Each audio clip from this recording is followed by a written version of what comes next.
అనిపించిందంట, door దగ్గర అనిపించిందంట. అప్పుడు వాళ్ళ ఫ్యామిలీ అందరు చూసి మహాలక్ష్మి వచ్చింది. అప్పుడు బాబు వచ్చి అడిగిండు, మా ఇంట్లో ఉన్నవా మహాలక్ష్మి అన్నాడు. అప్పుడు మహాలక్ష్మి ఏమో నవ్వింది. నవ్వి ఏమన్నది చెప్పు, నీ ఇల్లంతా దత్తిగా ఉండి నువ్వు క్లీన్ చేసుకోవట్లేదు అని నేను నీ దగ్గర ఉండను, వెళ్ళిపోతాను అని చెప్పింది. ఇల్లు మొత్తం నీట్ గుంజుకుంటారు, గుడ్ గర్ల్ లాగా ఉంటారు.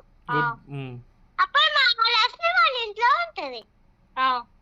అప్పుడు అప్పుడు అప్పుడు బాబు లక్ష్మీదేవి అమ్మవారిని పిలిచి, నేను క్లీన్ చేసుకున్నా, నువ్వు నాకు అంత డిసిప్లిన్ నేర్పించావు, అంతా చేసావు కాబట్టి గ్రాటిట్యూడ్ చూపించాడు కదా. గ్రాటిట్యూడ్ అంటే ఏంటి? థ్యాంక్ యూ చెప్పింది కదా. మంచిగా గుడ్ బాయ్ లాగా మారిపోయాడు కదా, ఇల్లు అంతా క్లీన్ గా నీట్ గా ఆయన ఉన్న టైసే వాడుకుంటున్నారు కదా. అవే కొత్తగా అడగకుండా గుడ్ బాయ్ లాగా ఉంటున్నారు కాబట్టి లక్ష్మీదేవి అమ్మవారు మంచిగా ఇదయ్యి వచ్చే బాబు వాళ్ళ ఇంట్లో ఉంటది.